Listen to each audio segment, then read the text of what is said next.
So we covered very, very briefly the PS Mini. Like I think we did. I could be wrong. We mentioned it and how much of a disaster it kind of was. So here's my question. I know it's gotten panned. Yeah. Other than the fact that it's a small amount of games, and it's not even a small amount, it's just the games they picked, too. And the fact that, like, half of them are the PAL versions. Okay. So, would you say, and we know take price out of it, because obviously I think we've established that. Coming out at $100. Woohoo! I think, ooh, Lord. Honestly, there hasn't been a mini version of these consoles. I think hasn't been slightly overpriced. Super NES is arguably your best value because of the type of games it had on. And it comes with 2 controllers. Yes. No, I'll say the NES one slightly overpriced because 1 controller and like it gave you a balloon fight and fucking Pac-Man and stuff like that. Yeah.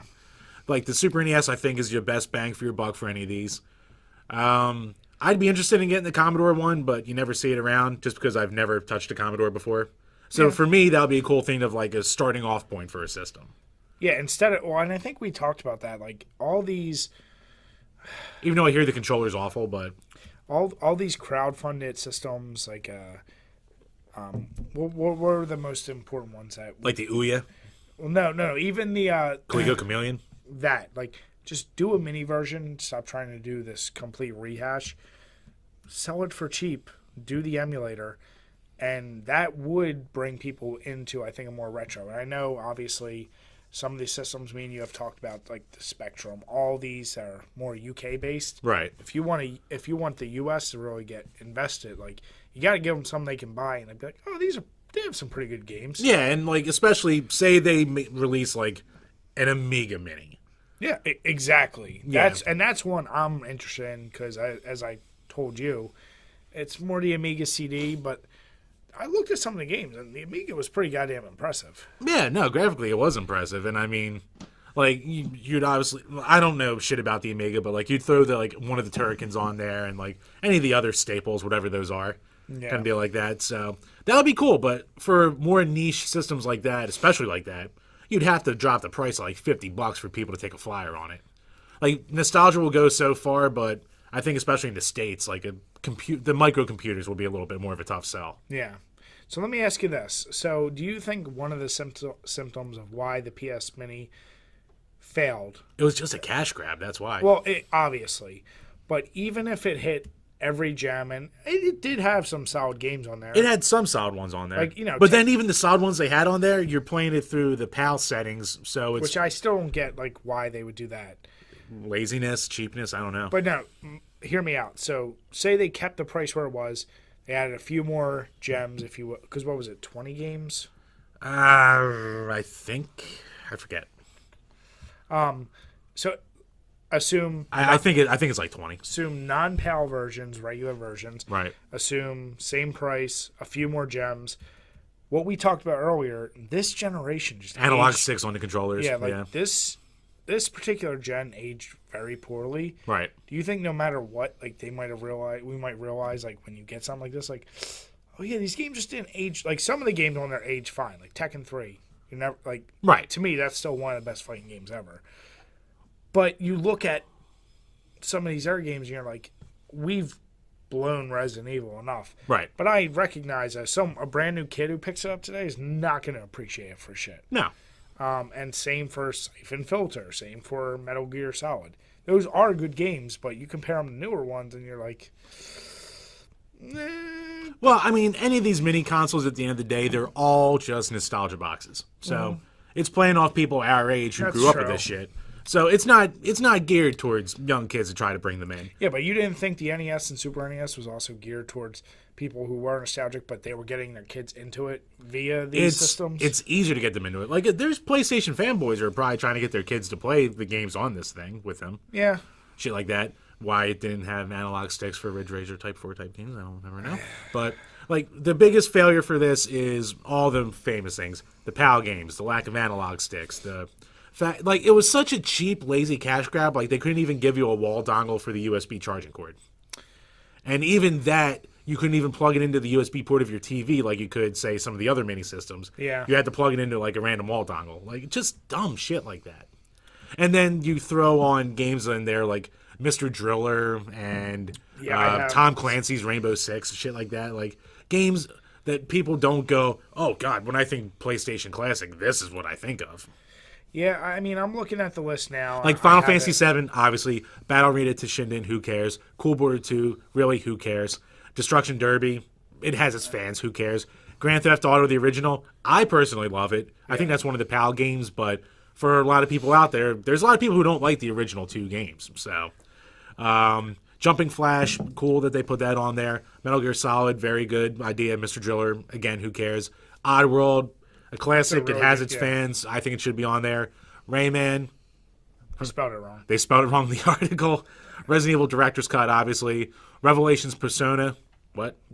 No, that is a good game. Okay. Ridge Racer Type 4 definitely should be on there. Super Puzzle Fighter 2 Turbo. That's something that sounds like you'd like. Yeah, it's a puzzle game. Yeah, which is why you'd like it. I enjoy it, and it's cool that they put a puzzle game on there, but so fine. But like Siphon Filter, okay. Tekken 3 definitely should be on there. Tom Clancy's Rainbow Six, why? Twisted Metal, why not Twisted Metal 2? Wild Arms, good pick.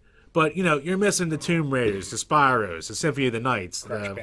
Crash Bandicoots. Like, all you're missing the mascots. Even for the RPG dorks, they're missing a lot of the games that people loved on there, so.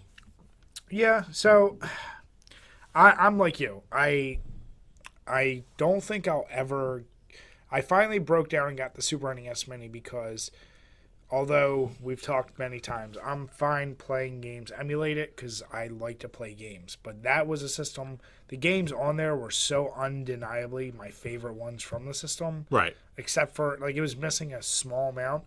I couldn't pass that up, and I think I got it on sale. And Nintendo put actual care into their minis. Like, they made it a good system. No, they absolutely did. But I don't think I'll ever, unless it was like $10, go out and get the NES Mini. And that's not a knock on what they had in there. Right. That's just me at this point, especially, and you could say the same thing with Super NES. With the Switch, you could technically have NES games on your Switch. Right. But I'm like you with the PlayStation Mini. I think I might get it just because I would get it at the $25 mark. 25, yeah. No, that's what do you think it's down to right now? Right. Let's say right now you can officially it's down to 60, but random Walmarts, depending on where you go or random stores, it can depend on the store. I've seen some selling it for 40. I've seen some selling it for even less than that, but none of them around us have. I've been looking, but. Well, there's no clear buying choice, but you can get as low as 45 on Amazon. From Amazon. Yeah, which is still too high for me, but like I remember when it first came out, GameStop had them, like, and they had a shitload of them. And if you bought one new at like the $100 when it came out, holy shit price, they would give you like a $30 in-store credit just to like incentivize you right away. So let me ask you, as someone who is a collector and you like certain things like and this, like even for me who has no need at all for the NES Mini and the Super NES Mini, I bought them both. So well, of course you did, right? Because you should be burned out. You get a problem, obviously. No, so let me ask you, someone who is much more of a collector than me. We've talked about the PS5 potentially being able to backplay all the PlayStation stuff. Right. Would you rather, I mean, if that happens, that's going to happen regardless. Would you rather something like that, you can play all your old systems and cool, or would you rather have something that is like a revamped mini that they did perfect, they had the perfect controllers, all the other things you had an issue with, and they just kept releasing, like, here's another disc of another 20 games. Like, you basically could just keep getting more and more classics for this type of system. What would you prefer? I'm going to give my answer, and I know my answer is wrong on this. I actually would prefer the PS5 with all the backwards compatibility because I'm such a collector and shit like that. Mm-hmm. It's a way for me to still have the original collection. Still have the original collection and still get value out of having those things. Because if you can, the smart thing to do would be to have a preset thing with all the games on it. Yeah. There's no reason to have this dumb shit. And discs, you have disc ride, blah, blah, blah, blah, blah.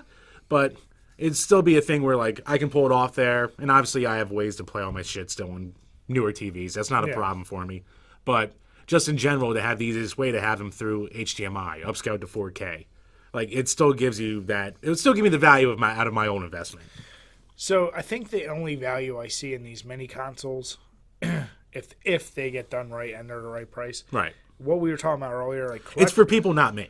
well, no, I'm saying collectors in general. Like if somebody were like, you know what, it wasn't my generation. I want to get into PlayStation. They know nothing of emulation. They don't want to try to buy the digital copies. Right. Like that might be a decent way to kind of dip your toes in the water. Right. And it depends on the library, too. Like, for a lot of people out there, you're not going to go out there and spend the money on fucking Earthbound.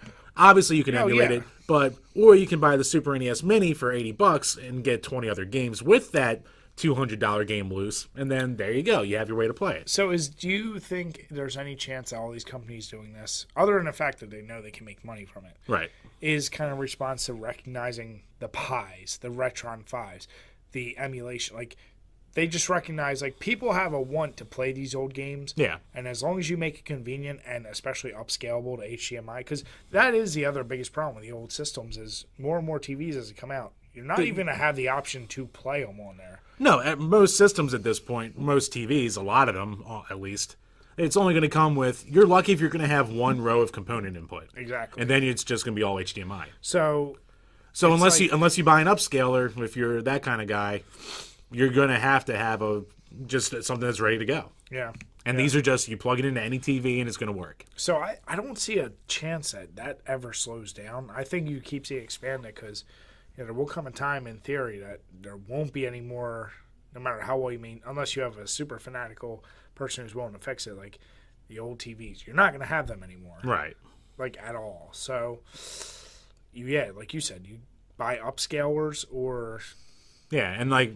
It dies off. Right. And it's all niche markets. Like, not everyone's going to go out there and buy a FrameMeister OSSC or RetroTink kind of thing like that. I need to fucking lower the price of FrameMeister. I want a FrameMeister, but that shit's way too expensive. I have a RetroTink, so I went with that route. Yeah, but no. But FrameMeister does everything, but yeah, they all have pros and cons. Yeah. But yeah, like you're not going to spend $350 on it unless why would any normal? It's for normies. No, that's definitely true. It's for that guy who's like an accountant who's like, oh yeah, I remember playing Mega Man, and they go out and they buy a system where they can plug Mega Man in and play right away. Yeah. That's what it is.